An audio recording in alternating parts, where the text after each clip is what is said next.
Welcome, fight fans, to another episode of Bourbon and Boxing. I am your host, Jeff Bolts.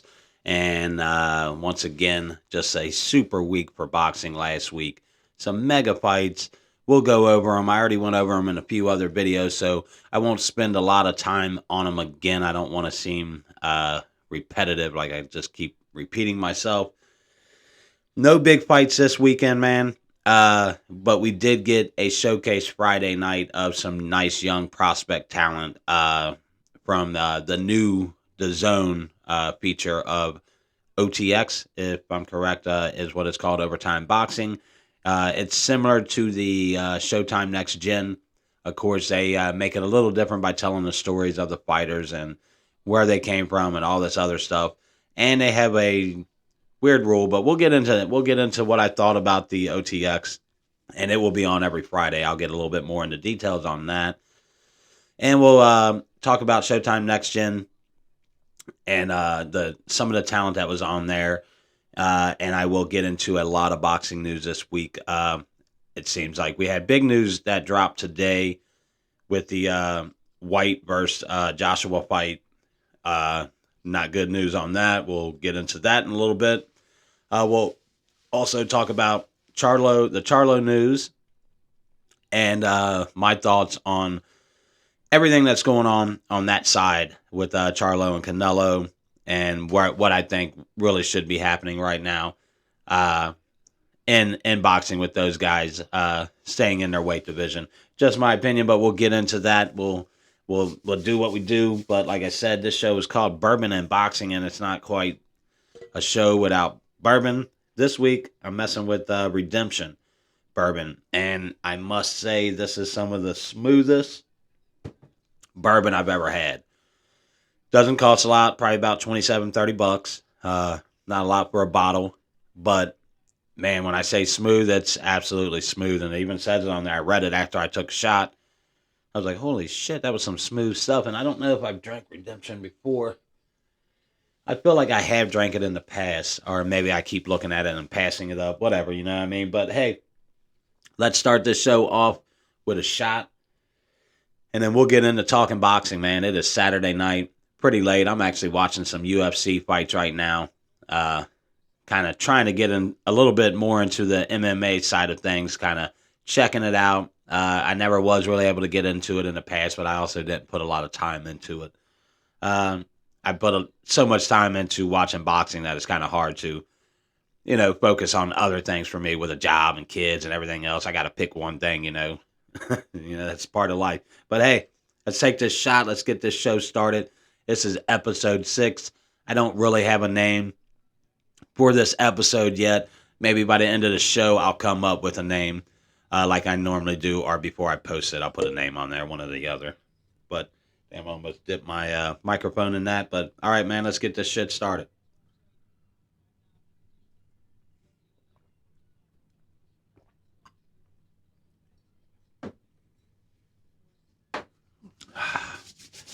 All right, like I said, last week, honestly, probably had to be the biggest week in boxing in a decade, easily. And it wasn't just because of the Crawford Spence fight. We were blessed with a super fight on that Tuesday over in Japan with Inoue and Fulton. And that fight showcased a lot and told us a lot about Inoue. Because Fulton is an incredible fighter, man. He's a highly skilled bantamweight, been the champ there, has dominated that division, and he is the real deal. I don't care what anybody says, the results of that fight, what you might think of Fulton. Fulton's a hell of a fighter. So when you watch a guy like Inoue just completely dominate him the way he did, it makes you realize the levels in boxing. And I talked about it in my last episode. I talked about it with the Inoue and Crawford. And there's levels to this game. And a lot of people don't understand that. These guys that are on the top and see the sport different. It's almost like, no different than any superstar in any other sport, NFL, Major League Baseball, all that stuff, basketball.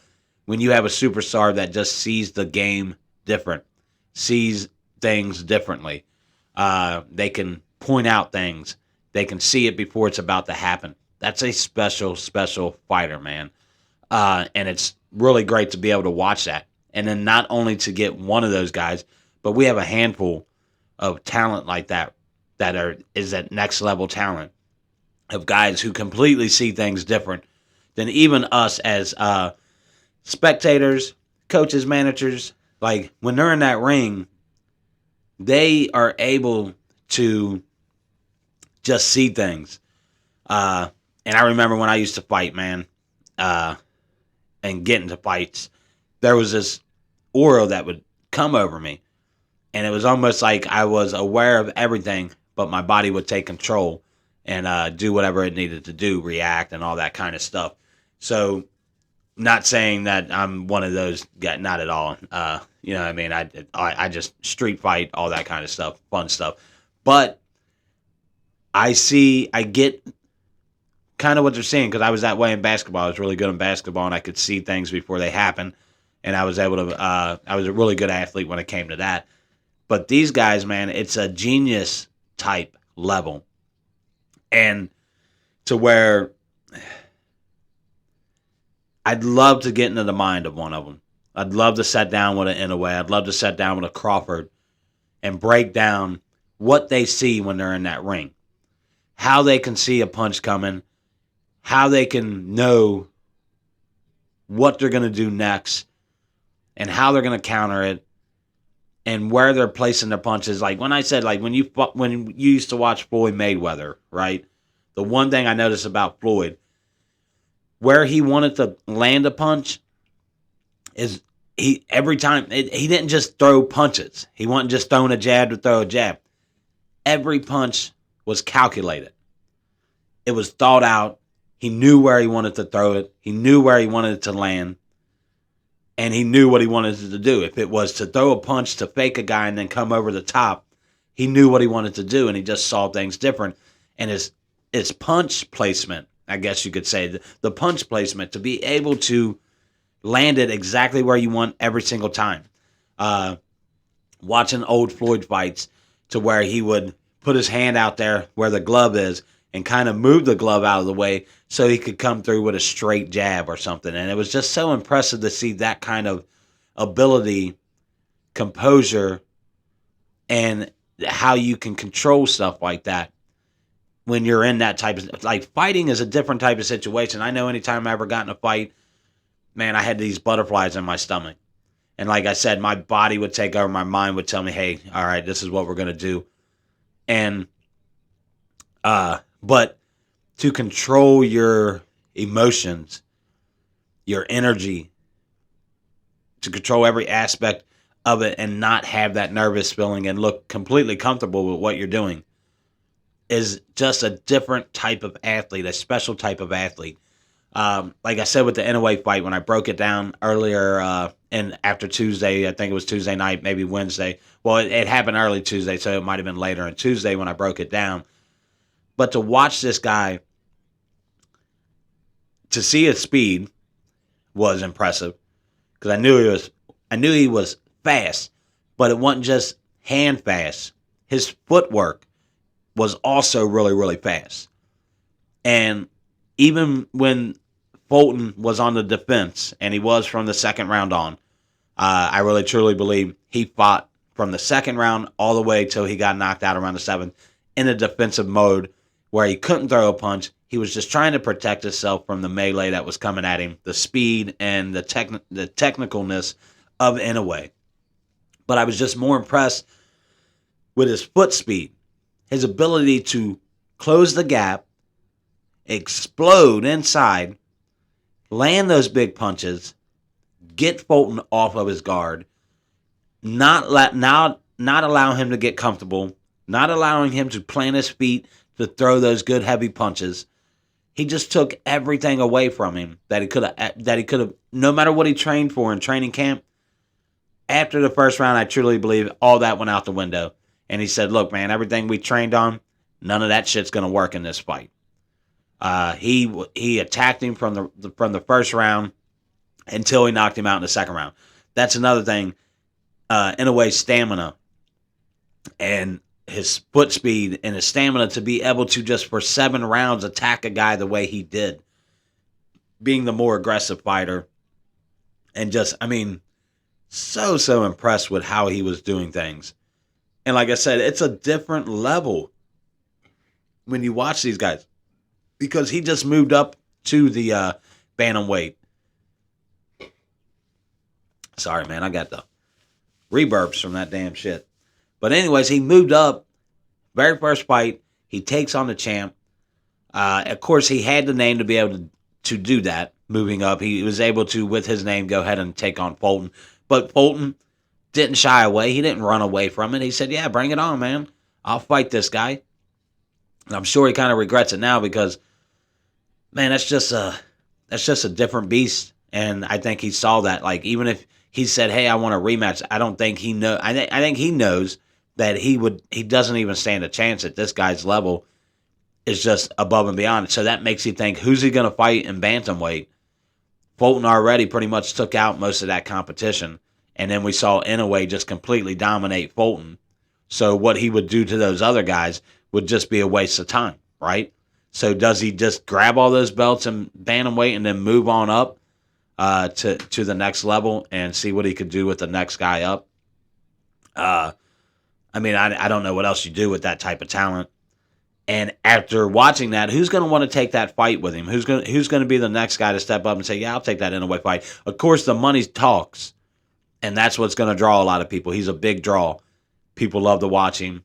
He's a big draw in boxing. He's one of those big names. He's a Tank Davis. He's with Tank. He's with Crawford. He's with Fury. He's up there with Canelo.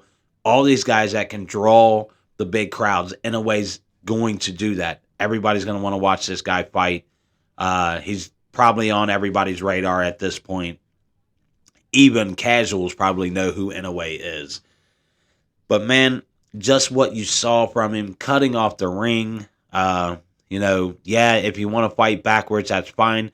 But his speed, his foot speed to be able to just get inside as fast as he was, cut you off, direct you where he wanted to direct you to. Like, he wanted Fulton to get out of the middle, go back, and he wanted to trap him in the corner because that's where he knew he was going to land his biggest punches at. And he did it the whole fight. And I felt bad for Fulton because, like I said, he literally fought on a defensive mode the entire fight, and he just stood no chance, man. A lot of people are being hard on the guy, saying his trainer didn't have him prepared. He should switch trainers. I hate that. When a guy loses, then everybody acts like he should jump ship from his whole fucking team and then just go find some new trainers because that's going to fix everything. No, and that's not the case, man. If you were winning with the guy this entire time and you take one loss, that doesn't mean you need to switch your trainer. That doesn't mean your trainer did anything wrong. And that doesn't mean, as a fighter, you did anything wrong. You were in a situation where you just didn't stand a chance. I mean, and everybody knew of Inoue's talent, but I don't think we knew it was we knew it was on that level, but we didn't know it was on that level. You know what I mean? Like the next level. Crawford, Fury, Canelo type level. And he's been up there pretty high on the pound for pound, and a lot of people's had him number one in their pound for pound for a while. But I've always had Crawford up there, Canelo underneath Crawford, and of course Inoue underneath that. Then you could have went for Spence, Bivol, a few of those guys on there. I really believe Tank Davis is on that top pound for pound list. Lopez with the big win that he just had, and he's coming off, I want to say, 3 straight wins moving up to the 140 division. So you could probably put him in that pound for pound talk. Devin Haney holds all the belts. He's undefeated. You can't deny him of a pound for pound guy. You got to put him on that list. So, Inoue is definitely after this week. I think it goes Crawford, Inoue, Crawford, Inoue, Bivol, Canelo, and then it trickles down. Devin Haney, Tank Davis, Usyk. You can put Usyk in there, and then just kind of trickle down from there. Lopez, those guys. I'm a big fan of Bam Rodriguez. Love him. I love Emmanuel Navarrete. And if he gets a big win this weekend coming up, He's actually my favorite current fighter, Emmanuel Navarrete. So next week, if I'm able to get a hold of a cowboy hat, you guys are going to see me cowboy up next week, baby, because my dude's on. He's getting a big fight against Oscar Valdez. So I've been looking forward, been waiting for this fight for all month. I'm hoping that Navarrete comes in and he has been training correctly. He doesn't take it for granted because that's his biggest flaw, man. This guy's got a lot of talent, but he seems to take it easy on training. Doesn't really. He has weight flaws.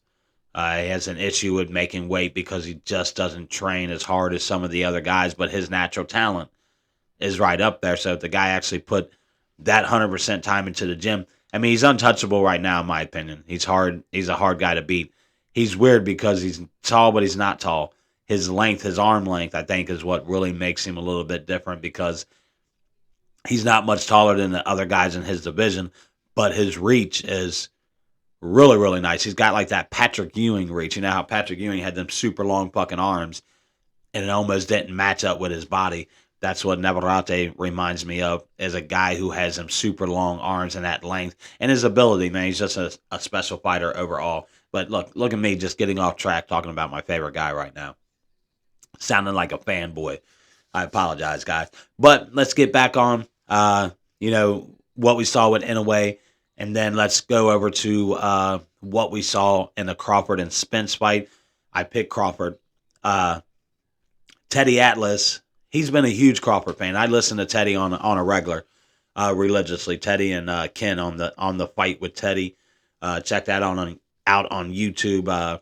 Really, really good insight from a guy like Teddy, man. If you don't listen to what Teddy Atlas has to say as a boxing fan, then you're losing out on a lot of valuable information. He can really break down a fight better than almost anybody I've seen. And he can really tell you about a fighter. He's been telling us about Crawford for quite a bit now. And he mentioned that he did an interview with Crawford on ESPN. And before doing the interview, he was watching, kind of learning a little bit about Crawford and watching his previous fights. And he had just kept seeing things in there that just made him go, what the hell? This guy's instinct is unlike anybody that we've seen. His ability to switch was unlike anybody we had seen. This is the words of Teddy Atlas, not mine. But Teddy was basically breaking down how Crawford was. And I remember in the 3 or 4 fights that I've watched Crawford, I've seen that, that junkyard dog in him. I've seen him, he wants to invite people in. He loves to fight on the inside, and he's a big-time puncher. He's a big puncher, and everybody was that punch going to come with him? Was that power going to continue as he goes up? And he's proven every time that, yeah, he definitely doesn't lose any power. If anything, he just keeps gaining power going up with the weight classes. But watching that fight, you couldn't help but feel bad for Spence because nothing. And he was fighting back. So let's not. When in the Inoue Fulton fight, Fulton didn't have a chance to fight back because of how fast Inoue was and the countering and all that kind of stuff. And I think that's where Fulton went wrong, is that he was so afraid of throwing those punches and getting countered that he just was on the defense the whole night. And I think he could have definitely thrown more punches to give himself a better opportunity, even if you're going to go down, getting knocked out, at least go down fighting. But Spence, he never stopped. From round 1 on, he was throwing punches. He was active. He was doing everything to try to catch Crawford. And in the 6th round, I felt like he caught him, and you heard it. Bam, he landed a big punch on him. And I was like, oh, shit, he caught Crawford. He caught him. But immediately, Crawford countered him. Immediately, not even a millisecond after he threw that punch, Spence got countered and knocked down. It was that fast. So it was like, damn, how do you deal with that? How do you throw your best punch? Your best punch. And it doesn't faze him. And he counters so fast that now you're on the ground. You're thinking, I'm going to throw this punch. He's going down. But instead, you end up on the ground. Or on the mat. So it's just like, what the, like that's. I mean, I'm sorry if you're not impressed with what you watch of Crawford, and for all you people out there saying Spence needs to go to 155, the weight was an issue. Shut up, man. Stop making excuses. There was nothing about that fight that you could have made an excuse for. You could have been like, well, Spence was drained. Spence been making welterweight with ease for years, being the bigger fighter, having the advantage, and no one ever said shit about it. But now, when he loses, oh, well, he shouldn't be fighting at 147. But if he would have won, what would y'all been saying? Some other bullshit, I'm sure. But the fact is, he was never in that fight, man. He never stood a chance in that fight. And at one point, I felt really bad for him because of his eye, his previous situation with the retina in his eye and having surgery. And I know for a fact he said he could see out of that eye. I'm telling you, I don't think at a certain point he could see out of that eye. And it was a lot of that was contributed by Spence or by Crawford with that continuously heavy jab he was throwing. Everybody said going in the fight, Crawford doesn't have a jab. Crawford doesn't have a jab. And then he comes out and he just absolutely dominates the fight with a jab. With a jab. That was super impressive. It just shows, that's what I'm talking about with the ring IQ. Knowing what he was going to have to do to set himself up for a victory in that fight. And he knew it was the jab. So that's how smart this guy is, that he knew that going into this training camp, I have to develop a jab, and that's what's going to win me this fight, and I'm just going to stick with it and get comfortable with throwing that jab, even though that's not what he's known for. But he was so comfortable doing it. And then the fact that he fought southpaw the entire fight. He didn't switch one time. What he's known for doing, being one of the best switch guys in boxing, he didn't do that. Not one time. He stayed in the southpaw position the entire fight and absolutely dominated Spence. Watching that, you ask yourself, what's next for Crawford? I obviously think everybody with the weight thing, 154, crying about Spence and Spence's weight. Well, Spence, here's the thing I find funny too. After the fight, Spence says, yeah, I want my rematch, but I'm going to do it at 154. And he's going to come up and fight me at 154. Well, number one, you got your ass whooped in that fight. You weren't even in it. Crawford was 100% the A side. And after this, no question or no doubt, he is the A side in this fight, even in the rematch. So for Spence to think that he's going to call the shots for the next fight and try to get that one-up advantage, I think 100% comes down to what Crawford wants. Crawford said, hey, I'll chase you to 154 and I'll whoop your ass at 154 like I did at 147. And I don't doubt he will. I don't think it's any different fight because, like we said, we watched just the next level. A guy who had a game, and I mean, just absolutely planted his game, just a great game plan, and the follow through the way he did was super impressive. But where does he go? Does he go to 154, chase Spence to 154, or does he go fight Boot Ennis? And for me, if you're Crawford, I think he should fight Boots. Because this is why. Because he knows what it's like to be blackballed. He talked about that. For the last 3-4 years, boxing, for some reason, has tried to blackball Crawford from these big fights.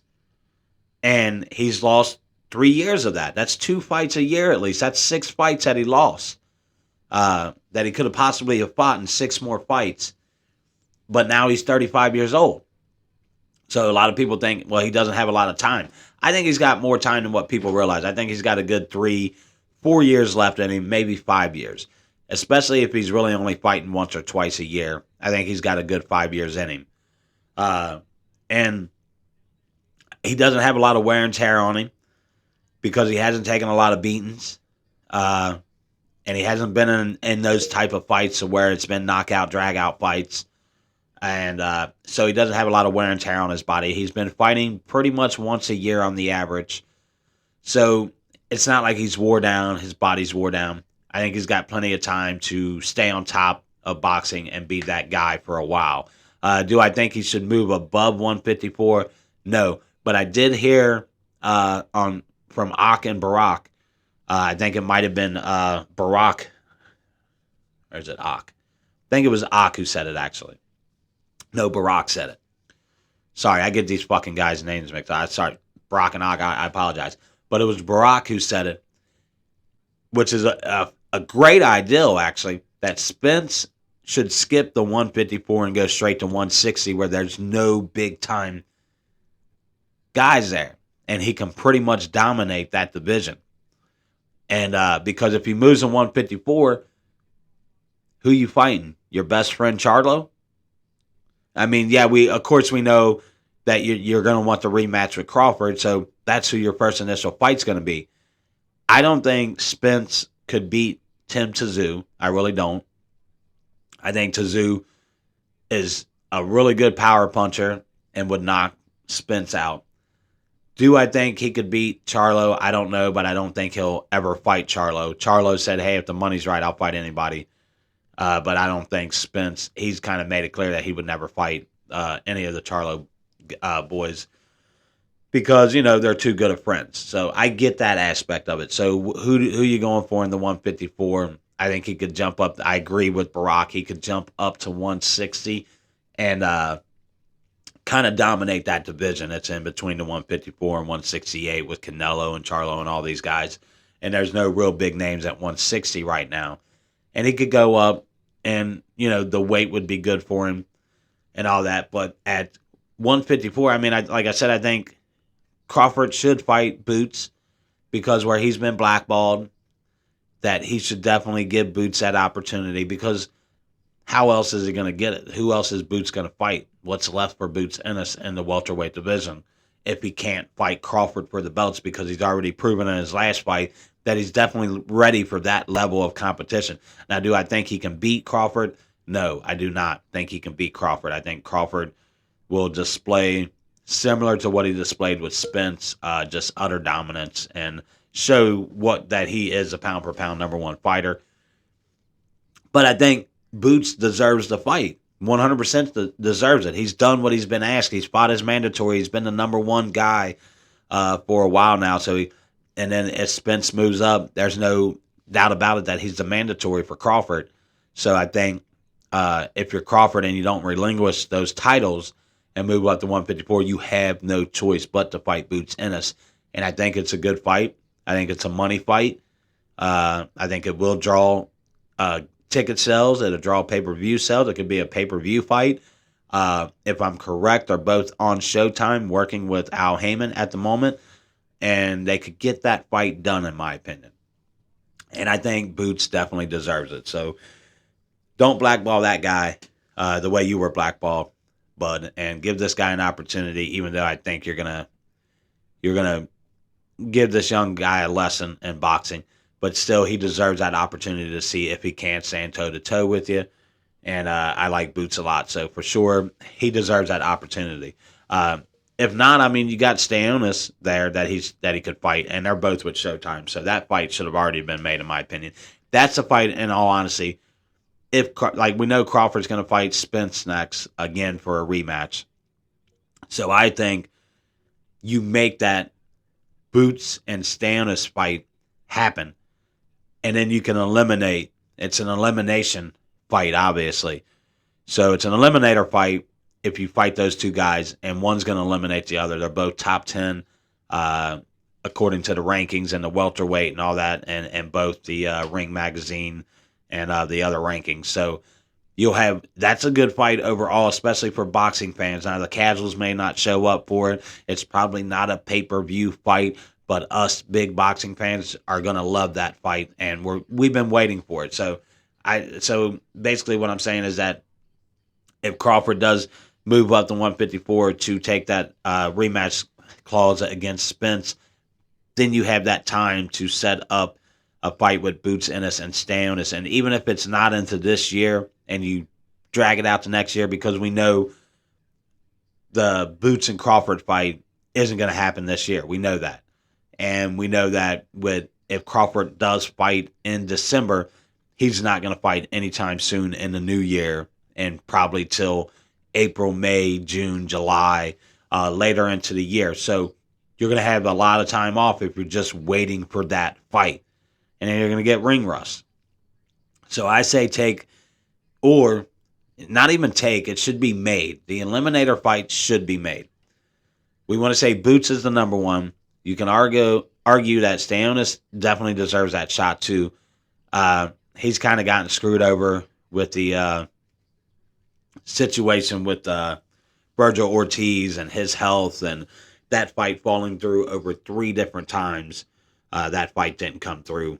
Sucks for him, man. That definitely sucks, because that's a lot of time he's been putting in to fight one guy, and he's lost out on a lot of big fights, I believe. But he's definitely got to get back in the ring, and I think a guy like Boots in an Eliminator fight is the only possible fight in line for both of those guys to see who is next for Crawford by next year. By next summer, who's going to be the guy who could fight Crawford if Crawford comes back down to welterweight after fighting Spence in December? Or will Crawford decide that, hey, I'm going after Charlo, and this guy's been chirping at me for a long time on the internet. These guys have been chirping back and forth at each other. Charlo's got a lot to say to Crawford, and Crawford's like, look, bro, I'm going to catch you. You can't run. I'm going to move up to 154, and I'm coming for you. I don't think he wants Spence at 154. He wants Charlo at 154. Those guys, with Charlo being Spence's like big brother and shit, that's caused a lot of conflict, where Charlo's talked a lot of shit to Crawford over social media and stuff like that. So I think Crawford wants that fight really, really bad. So, and overall, does he relinquish the 147 titles and let Stannis and Boots Ennis fight for those titles, which would be a good title fight? Sucks, because it's not going to be a pay-per-view fight.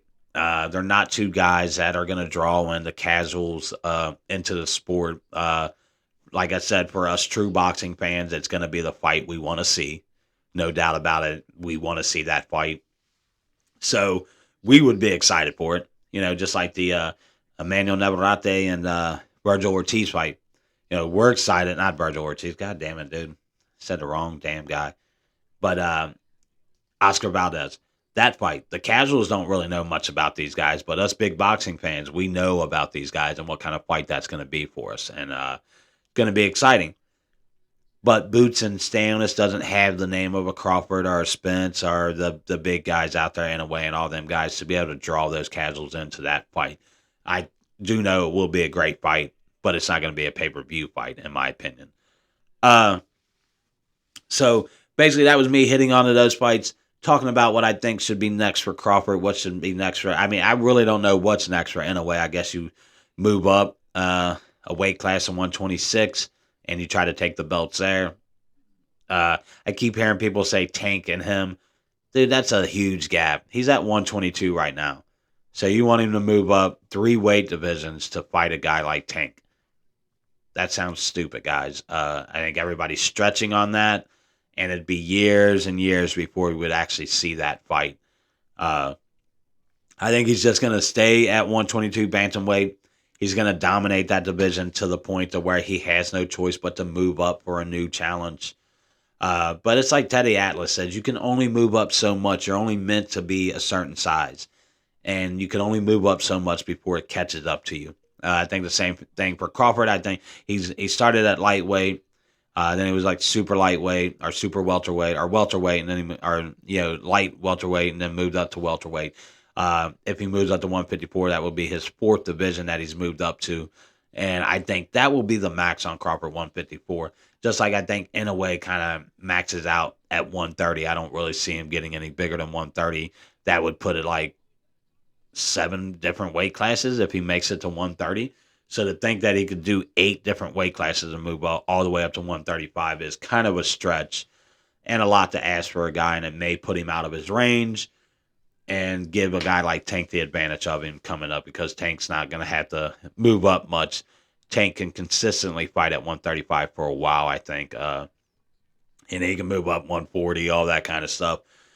Challenge guys up there so he can bounce back and forth between 135 and 140 for quite a while. And there's quite a bit of talent in both of the lightweight and super lightweight divisions. So plenty of talent for him to fight there, to not have to say, hey, yeah, let's wait for this Inoue fight, or let's do something stupid like have a catch weight with a guy who's 3 weight divisions smaller than I am.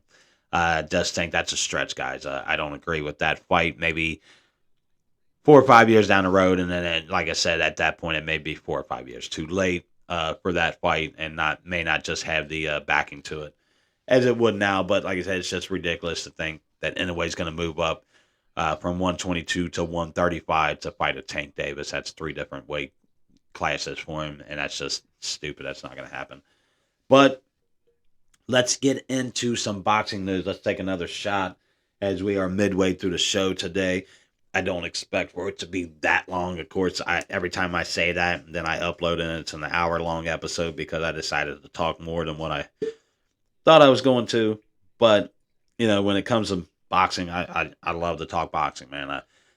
I love to keep up with it. And, drinking bourbon and talking boxing are 2 of my favorite things to do. So why not combine both of them? It makes sense to me. What about you guys? Does it make sense? Definitely does for me. But let's take this shot, man, and let's get into some boxing news. Quite a bit of news. I think I'm going to start with the Joshua Dylan Whyte news that I got today. A little disappointing. I'm sure you guys will be disappointed with the news of this also.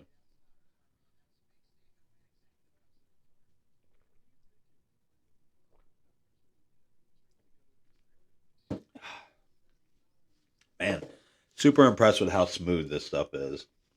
Once again, this is called Redemption Bourbon. Not bad, about $27 at the store. Nice size bottle too. But really smooth. All right, let's get into boxing news, guys. Everybody loves boxing news. Like I said, the big news of today, finding out that Dillian Whyte failed a VADA test for an illegal substance, not being named, but like he said, he claims that his innocence. He definitely doesn't do anything. They all claim that. I'm not saying he does. I know he had a issue in the past with VADA testing and substance being accused of substance abuse. He cleared his name on that one. The sad part is it's too close to the fight for him to clear his name on this one, for this fight to happen, so they canceled the fight. And that sucks. So right now they're kind of looking for a replacement for Dillian Whyte. I think the only replacement you're going to get at this point is Andy Ruiz, who I know he's been in the gym, but he can't seem to land a fight to save his life. But I think that would be the guy that you could get to come in immediately with no questions asked. He would sign that contract, jump in the ring again with Anthony Joshua. Not a fight I want to see, but I would like for that fight card to definitely happen because I want to see some of the undercard fights on it. And I want to see Anthony Joshua get a fight before he goes into a Deontay Wilder fight so we can kind of get an idea where he might be at. That's why I didn't really agree with the Dillian Whyte fight, because he's fought Whyte before. Years ago, he did beat him. I don't think the results would be anything different. Whyte is an incredible fighter. He's tough, but he's not, that elite type guy, in my opinion, in the heavyweight division. So in a year where the heavyweights have absolutely given us nothing outside the Zhang and Joyce fight, we've got nothing from the heavyweights. Usyk will fight Dubai in September. But we've got nothing from the heavyweights, man. And that's shit, bro. And I think it has to do with Tyson Fury. And this is where I'm going to get into my Fury conversation. I expressed how pissed off I was that he took the fight with Ngannou. And man, I'm still pissed. I try to be reasonable and thinking about, oh, well, it's a money fight, blah, blah, blah, blah, blah, all that. But I just can't fathom the fact that he's an active fighter and he's going to fight an exhibition fight when he holds a belt. And then they're not going to strip him of that belt and claim that, well, he tried to make contracts with Ruiz and he tried to make a contract with Usyk and he even reached out to Anthony Joshua. But let's be realistic. How realistic were those contracts? Was it just a ruse because he wanted to make this fight with Ngannou? Because he mentioned it over a year ago, his interest in fighting the guy, right? So, to me, how much effort did you put into those contracts? You gave Usyk some ridiculous ass shit that he said, I'm not going to take. But in my opinion, if nobody has learned from Devin Haney that any fight can happen, you just got to be willing to take a little bit of an L to gain what he has gained. And he took Devin, he went over to Australia, to the champion, stayed there for almost a year to fight him twice, and he gained all the belts from it. And now he's got the exposure of the whole world and the attention of the world on him because he took that chance and that opportunity, man, because he wanted the belts. He didn't give a shit about the money. He wanted belts. That's what we fight for. I don't give a shit who you are. Ryan Garcia, you sound like an idiot when you say, I don't fight for belts. I ain't worried about a belt. Well, you better be worried about a belt. That's what legacy is, buddy.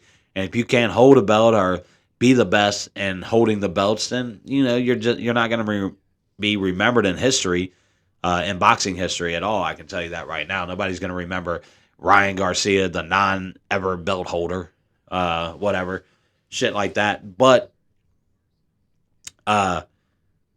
then it made me get off topic and shit. But Devin Haney, him taking that opportunity to make the big fight so that he could get what he wanted. He knew that once he gained those belts, that then he was the shot caller. That from there on, once he got a hold of those belts, he got rid of both of those matches. He got through those 2 fights with Kambosos, that he would now hold the cards and he would have the say and the money he wanted in the fights he wanted. I mean, look at it right now. You got the lightweight division holding the belts for him as he jumps up to 140 to fight Regis Prograis, who he just signed a contract with. They didn't strip him of them, which was, all right, I guess cool. To me, it all depends on if he's going to fight Lopez afterwards, because then we're looking over a year of the lightweight division not having the opportunity at fighting for the belts. Guys like Shakur or Tank and those 2 guys not having the opportunity to fight for the belts in that division or fight Haney. So if he's just going to go up and fight Regis, grab that belt, jump back down to lightweight to defend his belts, and yeah, that's cool. But if he's doing what I think he's doing, he's going after Regis, he wants to grab that belt, and then he wants to unify the 140 division. That's what I think he really intentionally wants to do, because he wants to go after Regis, fight him, steal his belt, and then he wants to jump over and fight Lopez. I guarantee that's exactly what his plans are. So which means he's going to hold up the belts in the lightweight division. So honestly, I think they should make him relinquish those belts because like I said, I really think his plans are to fight at 140 for the next year and try to unify that division. And he wants to be able to unify both divisions, which shouldn't happen in boxing. Once you move up to 140, if you don't have plans to move down anytime soon, then you should relinquish the belts. Because what's going to happen also is he's going to get used to that 140 weight. He already has trouble making 135, so he's going to get used to that 140 weight, and it's going to be twice as hard for him to move back down to 135 to defend those belts, and he's going to be drained. And if he fights a Shakur drain or a Tank Davis drain, he's going to get knocked out by those guys. That's a fact. So I think boxing should make him get rid of those belts, and they shouldn't allow him to put a hold on them. Here's the hold. You fight Shakur or you fight Tank or you relinquish the belts and you move up to 140 and you try to unify that division like you did in the lightweight division. But like I said, with the Fury situation, it just pisses me off, man. And I think Zhang said it best, that the efforts he made to trying to get Usyk to fight him, and I mean, that's what I basically was getting on with the Devin thing, that Usyk should have taken the fight regardless. So we can say it was all Fury's fight, that Usyk fight didn't happen, but let's be realistic. There's 2 sides to every story Most of the time, we only get one side of the story. Of course, Usyk is speaking more on it, saying, "Oh, he a big greedy belly, he no want to fight." I think he wants to fight, but I think he wanted the Ngannou fight more because it was more money than the Usyk fight was. Obviously, because Saudi is going to pay for that fight. I think Saudi would have paid huge for the Usyk fight too. But now we have an active boxer fighting a exhibition fight that has zero. Listen up, people. Zero. You see that? That's a zero. This fight has zero significance to fucking boxing. There is zero outcome to this fight. There is no belts on the line. There is nothing on the line. This is just two guys agreeing to fight each other. No different than two guys arguing on the street. All right, man, we're going to bang this out right here, right motherfucking now. There's nothing to that shit. Nobody's gaining anything from this. And there's nothing worse than having boxing time wasted. Fury hasn't fought, if I'm correct, all fucking year. I think he fought towards the end of the year in 2022. Here we are going into August. This guy hasn't fought at all. And I can't even tell you when the fucking Ngannou fight is because I'm so pissed off about that fight. That at first, I might have said on here, I'll still watch it. No, I think I'm going to boycott it. As a boxing fan, I think I'm going to call the bullshit on it. And I'm going to boycott it. Because let's be real. Ngannou doesn't stand a motherfucking chance. Everybody's saying, he's a big puncher. So was Deontay Wilder. And I can tell you now, Ngannou is not a harder puncher than Wilder is. I can bet anything on my life he is not a bigger puncher than Wilder is. And if Fury can take Wilder's punch, then he definitely isn't going to get knocked out by Ngannou, who's a fucking smaller guy. 6'3", 6'4". He's not even like a Wilder 6'7". So you're going to have a huge height advantage. You're going to have a huge weight advantage. You're going to have a huge reach advantage. So tell me how the fucking Ngannou even stands a chance in this fight. It's a circus show. The only reason it's going to go into any rounds past 6 or 7 is because Fury's going to carry the goddamn fight. He's going to draw it out. And then when he wants to knock him out, he's going to knock him out. But other than that, he's just going to make it a circus show for everybody. Oh, I'm going to lean on the guy, wear him out. It's not going to be an exciting fight. I can tell you all right now. And I'm not going to be wrong. I'm not going to look back at this and go, oh, guys, I was wrong. And Ngannou knocked him out cold. It's not going to happen. Tell me the last time an MMA fighter came up to fight a boxer and it was even a good fight. It's not. These guys don't know how to move their head. Not saying in real life that these guys couldn't kick my ass, so all you MMA guys, don't get all pissed off at me, thinking, bro, I'll kick your fucking ass, bro. Chill the fuck out, all right? Calm down. When you're in the ring, you guys aren't trained to move your heads like boxers are. Boxers are trained when we plant our feet, we move our head. When we throw a punch, we move our head. You're constant. You're not a setting target. You don't want to be a duck. You don't want to be a setting duck. Just pow, pow, pow, pow. Just taking punches to the face. You're going to be retarded after about 10 fucking fights if you decide to be a Rocky out there. Just constantly. You know what I mean? It's just stupid. But MMA fighters, they don't have that skill level to move their heads. And I'm not saying all of them. I'm sure some of them come from a boxing background and all that other stuff, wrestling backgrounds. But after years and years of fighting a certain sport, mixed martial arts, that's what your mind's trained to do. To switch over to boxing, even if you've had 6 months to train, a year to train, you're still had years of training in MMA to where you were taught a certain way. So it's definitely going to be hard for you to switch up to that ideal of constantly moving my head, plant my feet, move my head, throw a punch, move my head. So you have to, and it's hard for them to switch over to that. And most of the time you see it, they just set their head right down in the middle. And for a boxer, that's a open gym, an open whooping ass on you because you're not moving your head. You're an easy target. You're not moving. But even if Ngannou was moving his head and doing all that fancy shit, moving his good footwork, the size difference is way too much.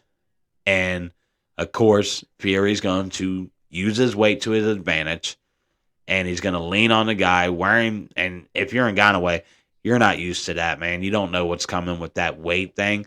And Wilder at 6'7" can tell you how hard it is to have to fucking fight a guy off of you. Keep your energy, not be worn down from this guy constantly leaning on you. The big guy, and you're trying to push him off to throw punches. It's taking energy away from you when you have to do that, which is taking power out of your punches and everything else. So I don't see this fight even being I just don't think it's even going to be it's not going to be a good fight. I'll tell you right now. It's not going to be a good fight. And I'm pissed. And I agree with Zhang on what his thoughts were on it, saying basically, look, this is a disgrace. This is embarrassing for Fury when there are so many heavyweights out there that could be fighting. He could be fighting right now. Even if it's a young guy nobody knows about, give the fucking guy a chance. Even if you want to go out there and just fight a nobody, at least it's a top 10 heavyweight, top 15 heavyweight that he should be fighting. But man, it just pisses me off that, number one, boxing's not going to strip him of his title. He should be stripped. I'm sorry. You're not fighting an active fucking fighter. You're fighting an exhibition fight like you're retired. He recently said after the Wilder fight, I'm going to retire. So if you are, then retire, man. Walk away and go do what Floyd Mayweather does. Go fight a bunch of nobodies and beat them up and feel like a tough guy and make money off doing that on the side, as you are now a sideshow circus. You're a circus show. You know, you're a steward. Look what I can do. You know, that's what the fuck you are. That pisses me off. And then that takes me into the Charlo and Canelo news, where Charlo's been stripped of his belt at 154. For moving up, he's been punished. But yet his brother hasn't fought in, 2.5 years, and they haven't stripped him of his titles. Canelo has moved up and down weight classes for years now. Even if he comes back down to fight a John Ryder. Boo, John Ryder. Ooh, that was a tough one. But anyways, you know, whatever. They've never stripped him of his titles. They've never threatened to strip him of his titles. Benavidez should be his mandatory. And if Jamal said he couldn't take the fight, it should have been Benavidez next. It should have been Benavidez next. That should have been next in line. He's with Showtime. It's an easy fight to make. But yet, Canelo decided to allow Jamal to let Jermell Charlo take this fight at 154. And Jermell is still, weirdly enough, he's still the bigger fighter in height and reach and all that kind of stuff, right? But let's be honest, man. This is another fight with zero significance on the line. Unless Charlo wins, then he wins the belts. And the only person that has anything to gain from this fight is Charlo himself. If he beats Canelo, then he's going to grab those belts at that weight division, right? That's what I'm assuming. Unless Canelo has decided that the belts aren't on the line for this Charlo brother, which would be absolute bullshit. But, man, this is where having a boxing committee to step in and say, we cannot allow this fight to happen. If you're going to punish Charlo for moving up to fight Canelo, which it's not unlike for guys to move up and down. That's not nothing new in the sport of boxing. It's not like, oh my God, I'm surprised this guy's moving up. No way, that's a surprise. No, I know that guys move up and down all day, but they don't get punished. Devin Haney didn't get punished for moving to 140 to fight Regis Prograde. He got to put his belts on hold. Jamal Charlo, who hasn't fought in 2.5 years, hasn't been stripped of his WBO title. You know, but then when Jermell moves up to fight Canelo, instead of taking his mandatory, and I guess that was the punishment.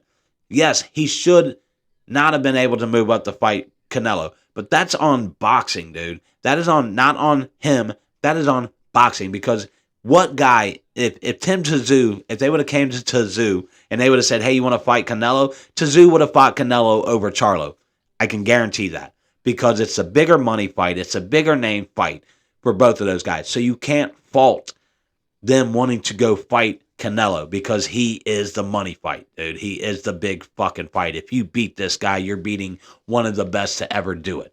So there's a lot that comes with it. So why the hell wouldn't you take the opportunity to move up and fight this guy? And I don't fault Jermell, but I do fault boxing because it's as simple as stepping in and denying this fight to say, we cannot allow this to happen. Jermell needs to fight Tim Tszyu. That is his mandatory. So until he does that, he cannot go and fight Canelo. Now, if he goes to fight Tszyu, he beats him, then yes, allow him to move up and fight Canelo, but fight your mandatory before you're allowed to go fight a guy like Canelo.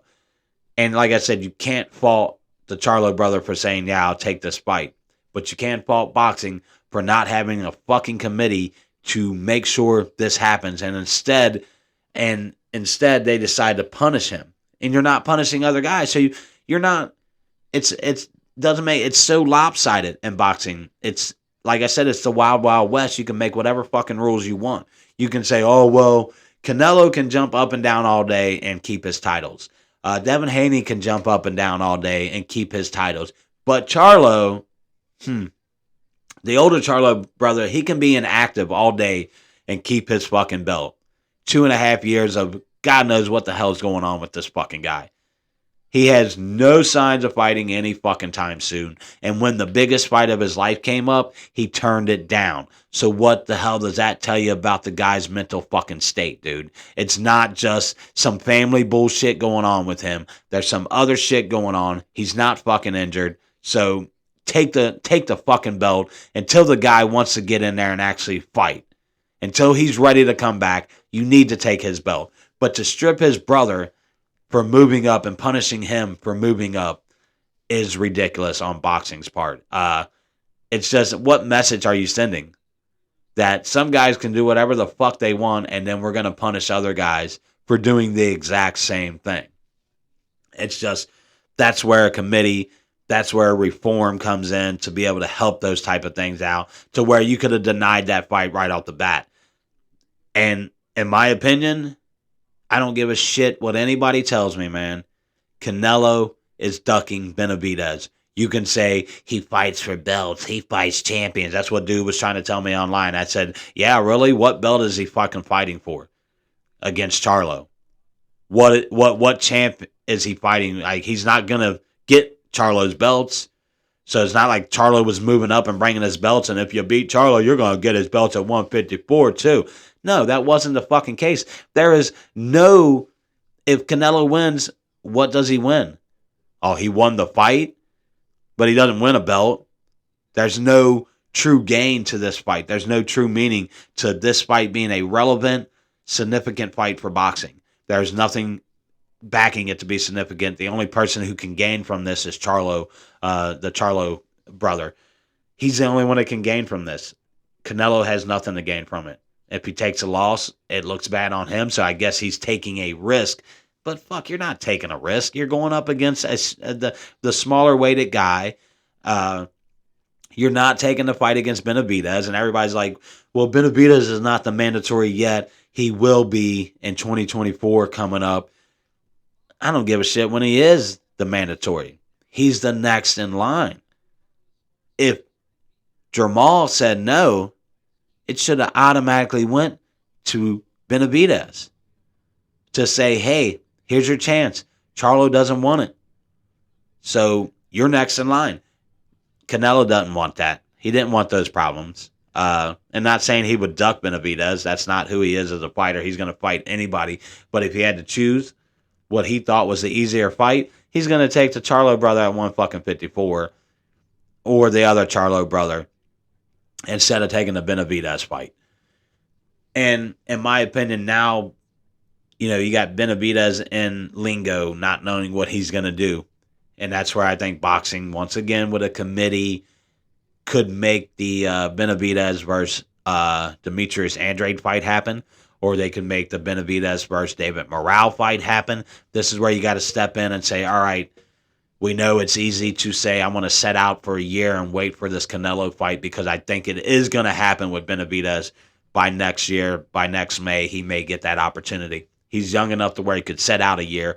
But who the hell wants to set out a year and get ring run? When you're young like that, man, you're learning in every single fight and you're gaining experience with every single fight. So if you're setting on the wayside, you're kind of stagnating yourself to not gaining that experience that you're going to need against a guy like Canelo. So I think boxing should step in and say, all right, you're not going to set out for a year. You know, you're going to have to fight Andrade or you're going to have to fight David Morrell.